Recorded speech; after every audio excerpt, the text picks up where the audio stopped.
Salut, salut. Comme prévu, on se retrouve aujourd'hui pour poursuivre notre voyage dans l'univers des crypto-monnaies.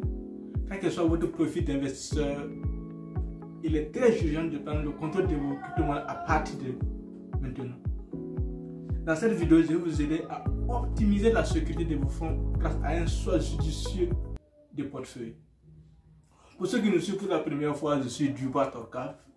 Je suis passionné des crypto-monnaies. Sur cette chaîne, je partage avec mes abonnés, ma communauté, des contenus liés aux crypto-monnaies et au business connexe. Attention, je ne suis pas un conseiller financier. Je suis juste un investisseur crypto qui partage son expérience. Alors, vous êtes les seuls responsables de la gestion de vos finances. Maintenant, parcourons les différents types de portefeuilles afin d'orienter vos choix. Il y a les portefeuilles centralisés. Un portefeuille centralisé, c'est un type de portefeuille où un tiers de confiance, généralement une plateforme de crypto-monnaie, détient et gère les clés privées de vos actifs numériques. Ces types de portefeuilles ont leurs avantages, notamment la facilité d'utilisation. Ils sont généralement adaptés pour les débutants, pour leur interface conviviale. Ils ne nécessitent pas beaucoup de connaissances techniques sur le fonctionnement des crypto-monnaies pour être utilisés.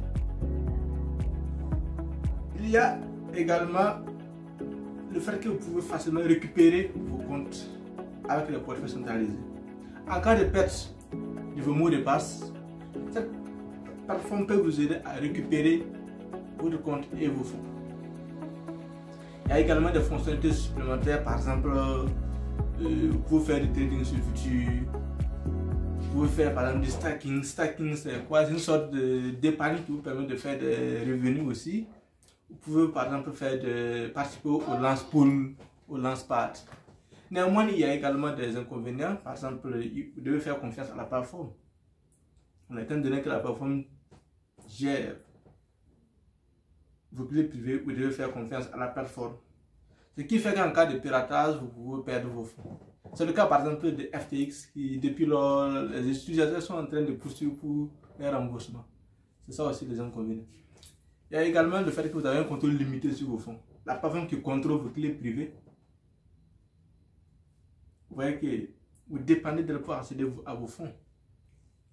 Il y a également le cas de censure. Par exemple, la plateforme peut potentiellement bloquer votre compte ou geler vos fonds en cas de non-respect de ces conditions d'utilisation ou en cas de réglementation gouvernementale. Par exemple, il y a certains pays de l'Europe où le trading supérieur n'est pas autorisé. Ouais, par exemple, ça c'est un cas par exemple illustre le fait que la plateforme soit centralisée et que la plateforme a le contrôle sur vos clés privées et vos fonds. L'autre type de portefeuille que nous allons aborder aujourd'hui, c'est le portefeuille décentralisé. Un portefeuille décentralisé, également appelé No Custodial Wallet, un type de portefeuille où vous détenez et gérez les clés privées de vos actifs numériques. Ces portefeuilles ont également des avantages, notamment le contrôle. Là, le contrôle total. Vous avez le contrôle total de vos clés privées. Voilà, une sécurité renforcée. Si vous gérez bien les clés privées, évidemment que vos actifs seront en sécurité. En ce qui concerne la sécurité de vos actifs, voilà, je veux faire une suggestion. Il faut avoir l'habitude de reporter sur un support papier vos mots de passe et les ranger dans un endroit sécurisé. Les captures d'écran ne sont pas adaptées parce que beaucoup de personnes peuvent avoir accès à ces captures d'écran. Voilà.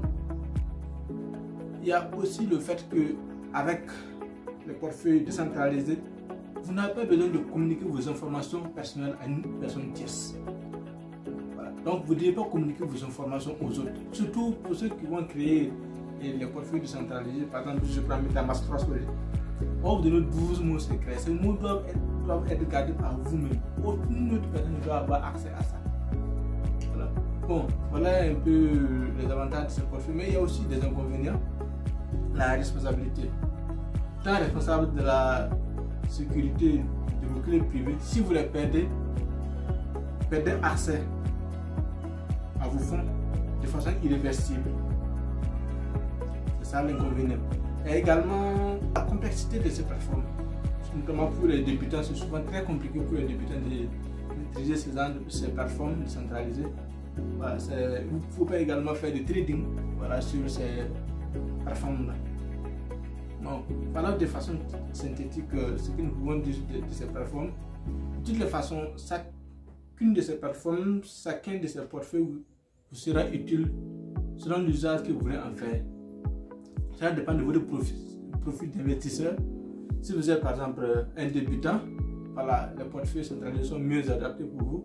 Si vous êtes par exemple un expert, vous pouvez utiliser les deux. Si vous voyez le court terme de portefeuille centralisé, si vous voyez le long terme de portefeuille décentralisé, ainsi de suite. Voilà.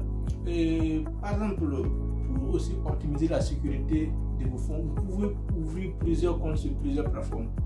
Pour les plateformes centralisées, je vous suggère Binance, Bybit, Get.io, la Token. Voilà. Pour le portefeuille décentralisé, il y a Trust Wallet, il y a MetaMask, il y a BitGet. Voilà. J'espère que cette vidéo vous soit très utile. Soutenez-nous en likant la vidéo, en la partageant autour de vous, avec vos proches. Surtout, il faut s'abonner pour continuer à bénéficier gratuitement de nos contenus. Venez en commentaire, dites si vous souhaitez que nous approfondissions quelque chose pour vous, venez en commentaire, dites-le pour nous. Voilà. Rendez-vous au sommet et à la prochaine. Merci.